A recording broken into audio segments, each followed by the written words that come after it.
Hey everyone, my name is WyrmsEye and I welcome you back to another episode of the Battlespot Factory, our VGC Battlespot series. So it's a brand new week, it's a brand new season on Battlespot, so we're going to be starting it off with a brand new team and back at 1500. So before I begin and describe the team that I'm going to be using for the next couple of weeks, I do want to just give a short apology for the fact that I've got the onset of a rather unfortunate cold coming on. I've got a very sore throat and my nose is not exactly in the right place at the moment, so if you do hear me sniffing or coughing, I do apologise. It's nothing I can really do about it, but I really wanted to get some content out for you guys, so you're going to have to bear with me. I'm hoping it's going to be a short-term thing, but for this episode and probably the episode on Thursday, we might have to be dealing with some sniffles and coughs. So I have got some fluids right beside me, so I will be taking good swigs of that during the episode. Hopefully it will keep my voice in good nick as we go through, but we shall see about that. Obviously the next international challenge is going to be open for registration as of this Friday, I believe. So if you're very interested in getting some of the Mega Stones that are going to be released with participation in this competition, do remember to sign up for them. But if you're also chasing an invite for championship points, it's also very worth your while getting in on this and trying to secure even a few points. Will be going some way to helping some people get their invites. So let's jump onto the ladder now. Obviously you can see that I've registered my system. Every time that a new season on Battlespot happens, you have to re-register your systems. So nothing unusual there then. And as you can see, we're going to be using a team of Arcanine, Hariyama, Nihiligo, Alolan Raichu, Tapu Bulu and Tapu Koko. Now I said that this team was one that I'd encountered on my secondary cart, my Sun cart that I use, also to ladder on various teams for practice sake, and I came across this team from a Japanese opponent that was rated in the 1800s, so a pretty decent rating there, and it was a very interesting team that caught my eye and I wanted to have a look into it. So I got up some of the battle video footage that I took of the game and obviously looked into some of the movesets that it was carrying, and it's something very interesting, not something that I've seen very much of in regards to the type of team that it's built around. Obviously its main damage dealers are going to be the Nihiligo, to a lesser extent the Bulu and the Arcanine are very good offensive threats. The Tapu Koko as well is very offensively built. But the support here is really with the Alolan Raichu and the Hariyama, so I'll be looking forward to actually showcasing this team. I haven't played any games with it, unfortunately. I only just finished building it last night. I was trying to polish off a couple of the movesets and breeding that I needed to do. But it is here, and we're going to be jumping on for our first game of the season basically today. So one of the really interesting things about this team is it's a lot more specially orientated than most teams are, where the physical side of the spectrum is more heavily catered for on teams. This one's much more specially based with the Koko, the Raichu, the Nihiligo, and actually the Arcanine is more specially orientated, as we shall see. The Tapu Bulu and the Hariyama are obviously very good physical threats, and the Hariyama, just for reference sake, isn't the conventional Guts set up, which normally carries a Flame Orb. It's actually an Assault Vest with thick fat. So going to be taking Fire and Ice attacks very well, especially on the special side of things. And it means it's able to take punishment from, amongst other things, Arcanine,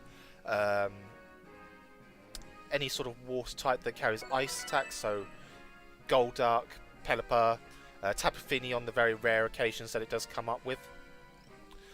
But we will jump into our first match of the day. Nove, I believe that's going to be from Japan. I think a rating of 1484 to kick off with. a team of Primarina, Salamence, Tapu Lele, Celesteela, Decidueye, and Alolan Marowak.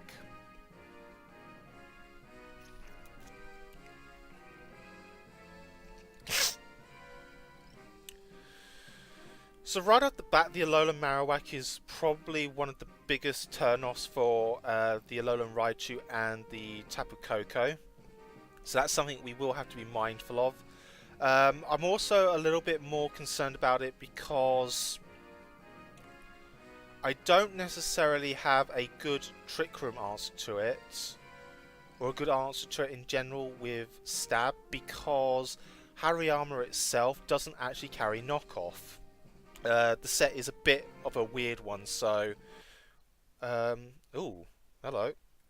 That's unusual. I think we may just have had a communication error with my opponents. Let's have a look. But it looks like it was on their end, so... we won't be able to showcase that battle, which is a shame, really. So let's just jump right back into things, and obviously the team itself is not very standardized. It's been a while since I've seen a good Tapu Koko and Raichu team actually dominate a ladder of any type, as we find our next opponent, 1476 from Japan, CA, with a team of Whimsicott, Tapu Lele, Tapu Koko, Garchomp, Celesteela, and Arcanine.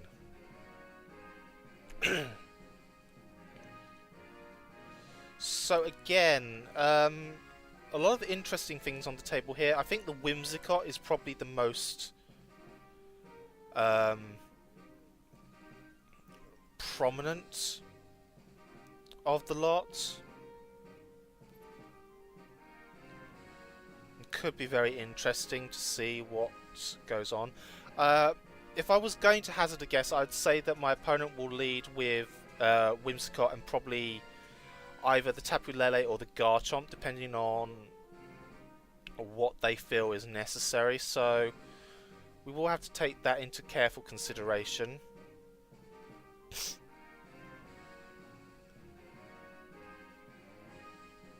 So what I think I'm going to do is, I do like the idea of Raichu and Tapu Koko in this game. I think it matches up very well with the majority of my opponent's team. It's then a case of who needs to come in the back to support, and I think something like Nihilego could be very useful.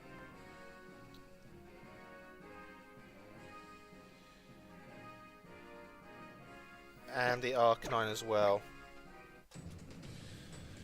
So something that I've just realised as I've locked in, if my opponent does lead with the Whimsicott and Lele, the Tapu Lele will almost certainly be getting up its train effect, so the Psychic Surge, so it will be able to, at the very least, negate any fake out pressure that I can put on with the Raichu. So, and we do see the Whimsicott Tapu Lele as a lead here, so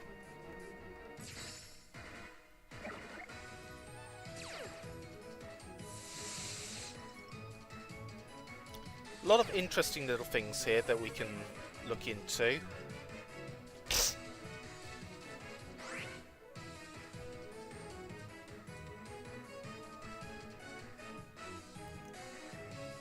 We're obviously not going to stop the Whimsicott getting up its Tailwind, which is going to be a massive problem.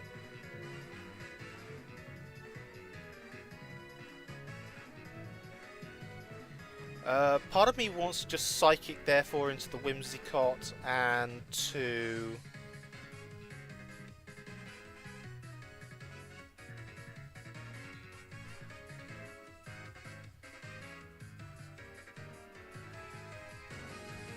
Dazzling Gleam as well. So the Tapu Lele actually protects here, so I think either way the Tapu Lele could have either chosen to protect or actually go on the offense here, whether it felt like it. Getting up the Tailwind is relatively free for my opponent, so we've seen that. We do get the Dazzling Gleam off. It does actually crit the Whimsicott, so that is something to note. And we also do take the Whimsicott down with the follow-up Psychic into it. So we have taken a 4-3 lead, but obviously my opponent has got the better end of the deal here because they've been able to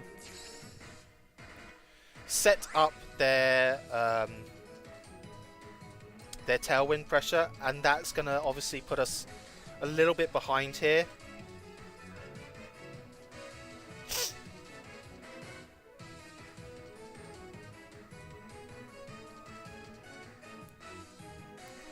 And again, I'm going to be a bit cheeky and I'm going to go for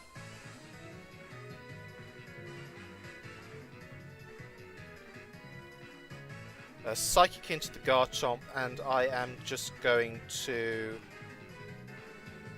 I'm going to protect the Tapu Koko this turn here.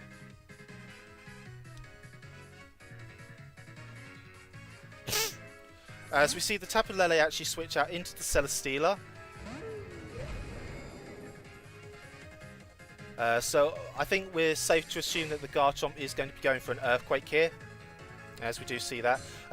My Raichu is actually carrying the Focus Sash here, so we will be able to survive this hit and get the Earthquake off relatively unhindered,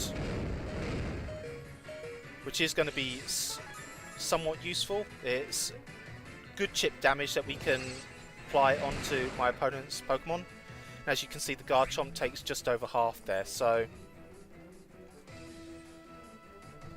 I think a good trade-off, more or less.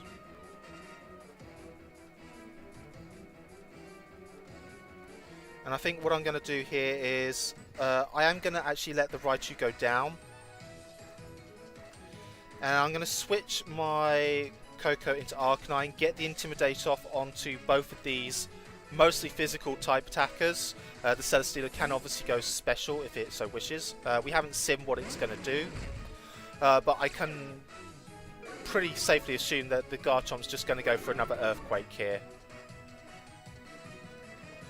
And we do see that Earthquake come out.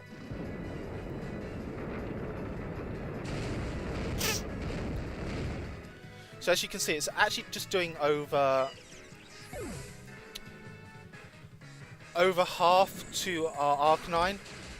We also see the Arcanine follow up with a, what I presume is a Hidden Power Ground there. So very interesting tech from my opponents. But we are just going to bring back in the Tapu Koko here.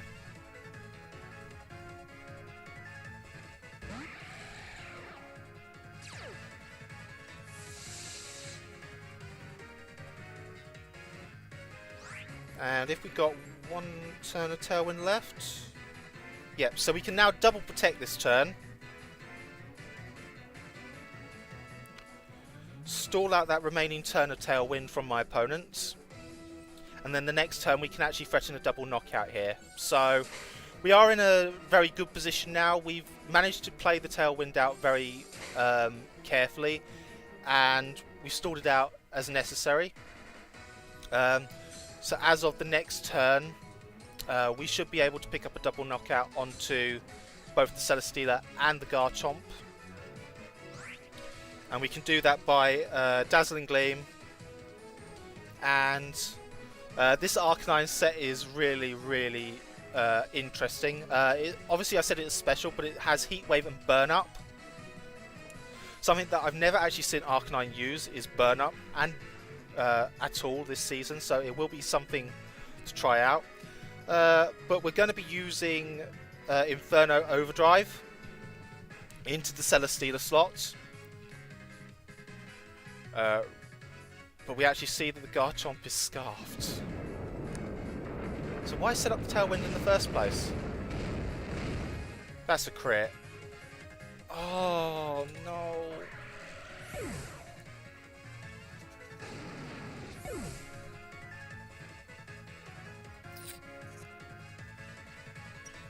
That annoys me so much.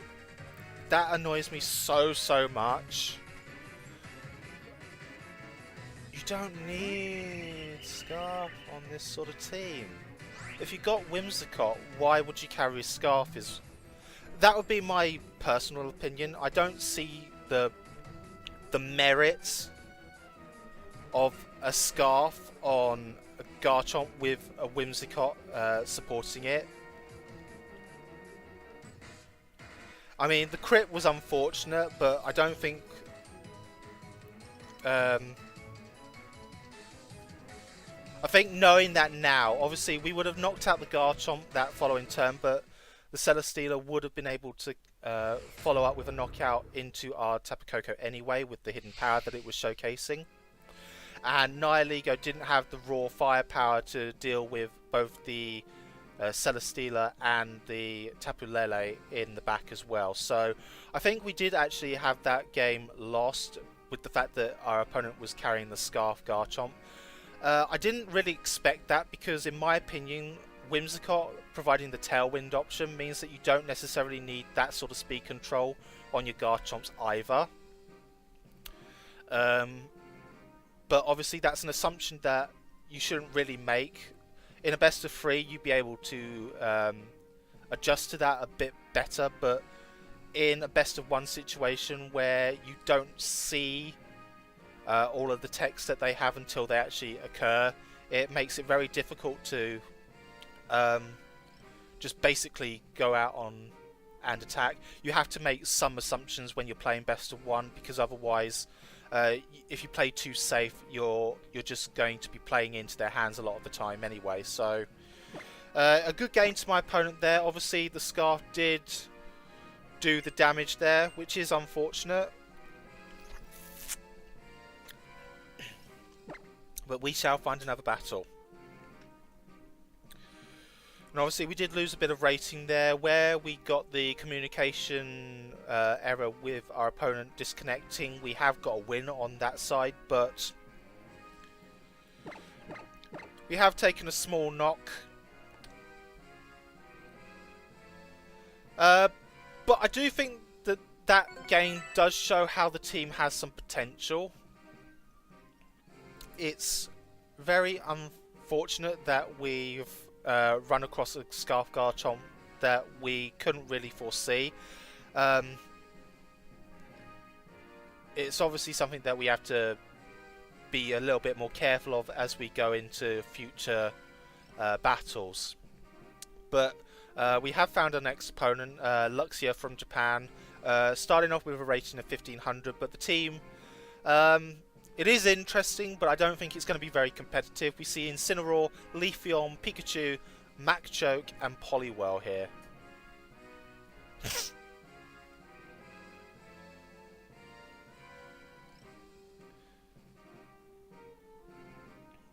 I don't think there's any real reason not to lead Tapu Koko and Raichu here. I think that basically covers the majority, if not all, of the combinations of leads that my opponent can throw at us. I then think Nihilego will be a good one in the back to have.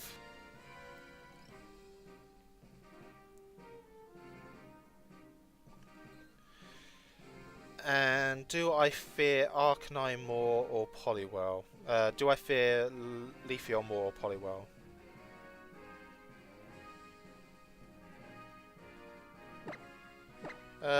I think Leafeon can be dealt with Bulu anyway, so I don't think we actually need the Arcanine too much. So yeah, obviously it's a 5 Pokemon team and we should be winning against this because it doesn't look a great deal competitive, but we can't really take anything for granted and we have to be thoughtful of what our opponent may choose to bring out here. So we see the Incineroar and the Machop face off against the Tapu Koko and Raichu.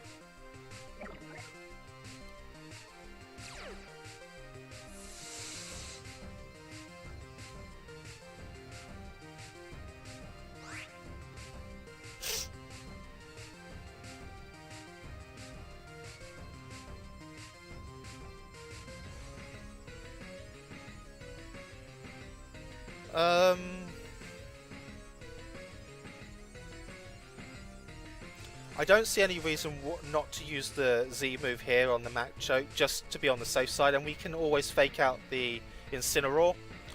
It's a very safe play. The Machop should go down barring a Focus Sash, but the Incineroar Obviously, I don't think our opponent actually meant to be on the ladder here, so they actually just forfeit straight away. So, it's been a bit of a funny episode to start off this season, but I think we'll try and look for one more battle for you guys. Obviously, we've only really had one proper battle in this episode, and I do want to give you something to watch at the very least, rather than just cut it here.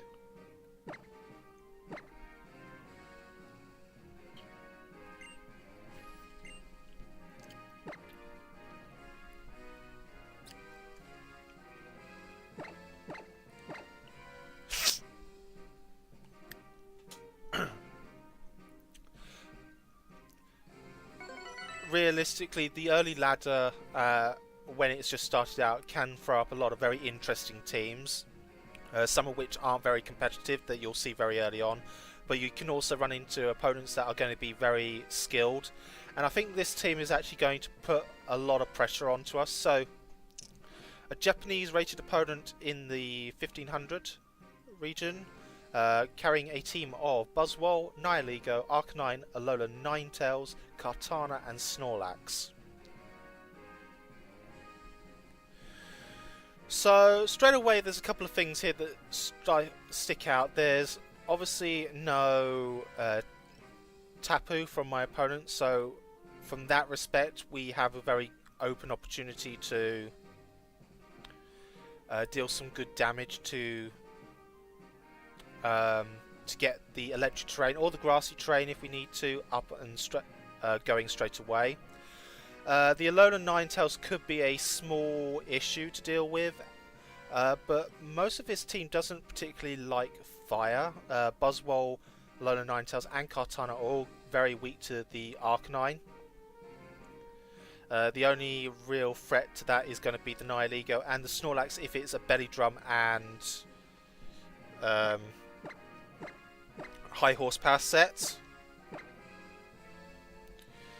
So with this in mind, I'm actually going to take Hariyama rather than Nihilego or Tapu Bulu. But we are going to be taking the Koko, Raichu and Arcanine, because I think those three make up a very strong core to go up against this team. And I think here we're probably going to be looking at using Arcanine Z-move onto my opponent, rather than Tapu Koko's Therium Z. As we see Ninetales and Snorlax go out onto the field.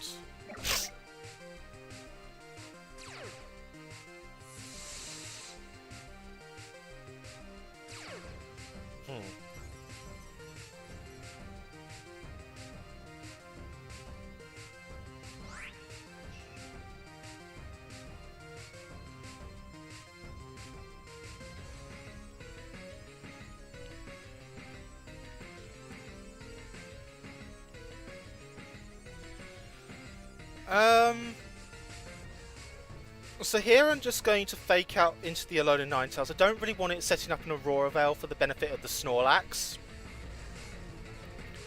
And with the Snorlax I'm just going to Volt Switch into it.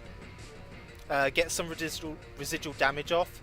Obviously I don't know what sort of Snorlax this set is. So if it is a belly drum set, that will be something that we have to be ultra considerate of. But if it's a curse set, it's a little bit easier to deal with. But let's see how much this Volt Switch does. And as you can see, just under half with a critical hit.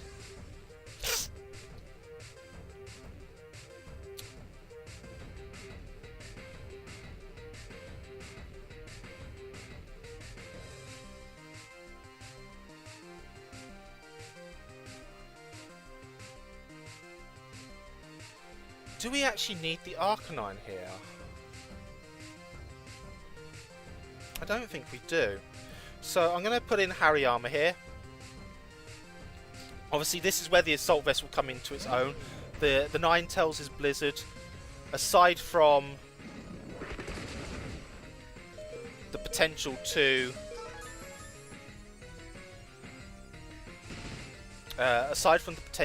to be frozen, it will take Blizzards amazingly well here.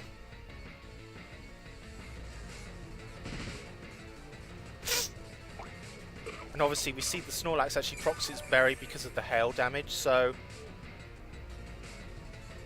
a good turn for my opponent there.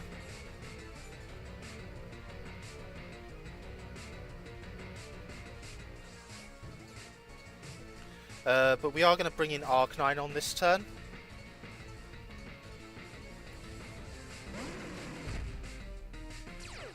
So we're now going to be putting some pressure onto both sides of the field. This is where Heat Wave is actually going to be a godsend. And that's basically what I'm going to do here. I'm going to just Heat Wave, and I'm not going to take any chances. I am just going to go for the close combat into the Snorlax. The Ninetales could set up an Aurora Veil. It would be fairly free to do so, but I still think in following turns we've got a good chance of actually breaking through. Especially the Snorlax shows that it's a belly drum set. It hasn't shown anything. So we do see that Aurora Veil from my opponent.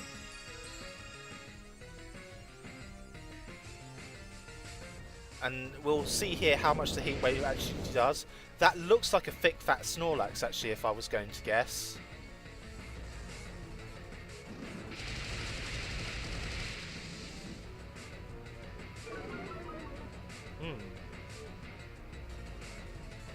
And a high horsepower into the Arcanine. But as you can see, not doing too much damage there.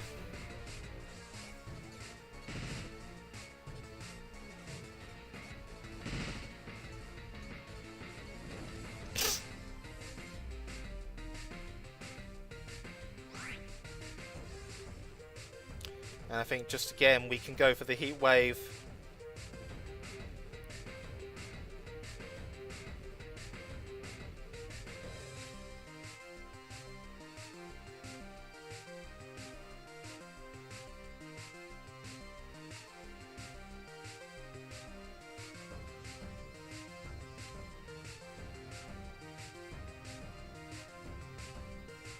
And a close combat into the Snorlax here. I was debating whether or not to use Feint rather than close combat, but I think we want to be a little bit more secure here.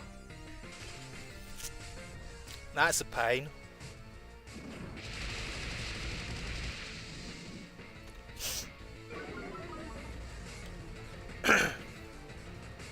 That could be significant further down the line, actually.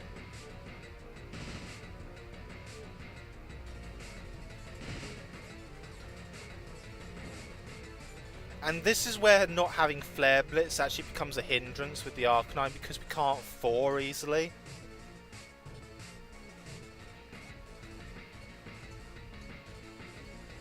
We actually see Kartana come out onto the field.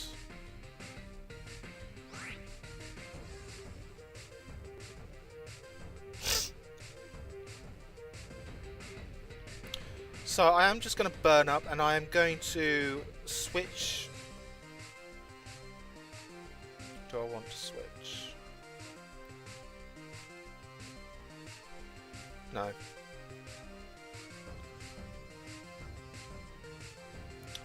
And I'm just going to heavy slam into the Ninetales here. I'm hoping that at the very least that the Arcanine might be able to survive. But we see a Leaf Blade into the Hariyama. Does pick up the knockout. Does give the Kartana a Beast Boost, unfortunately.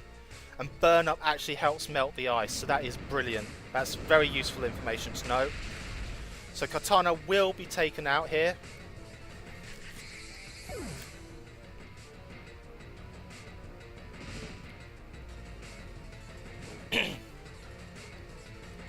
Very useful to have that happen.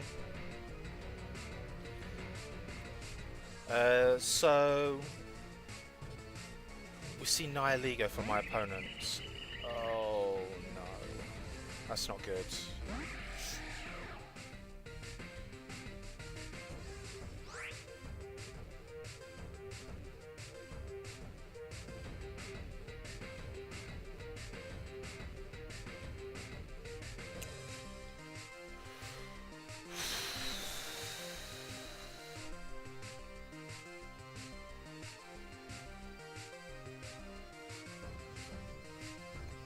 Okay. I'm going to go for the Inferno Overdrive into the Nihilego. And I think I need to Thunderbolt into the Ninetales here. So no Protect coming out from my opponent, which is very interesting. We do secure the knockout onto the Ninetales. We see the Sludge Bomb go into the Tapu Koko. It does secure the knockout there. So it'll be to see how much this Inferno Overdrive actually does to the Nihilego. We also see that it's Life Orb, which is very useful information for us.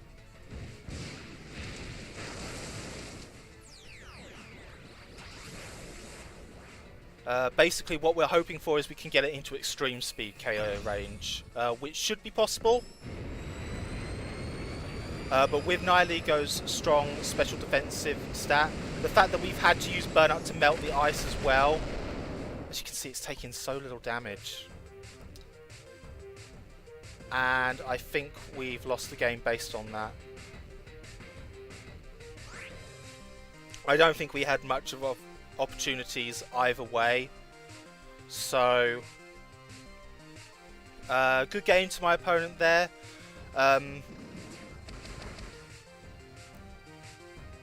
It may have been more prudent to save the Hariyama for the Nihilego, but it's very difficult to say what my opponent would have had in the back there, so fair play to my opponent there.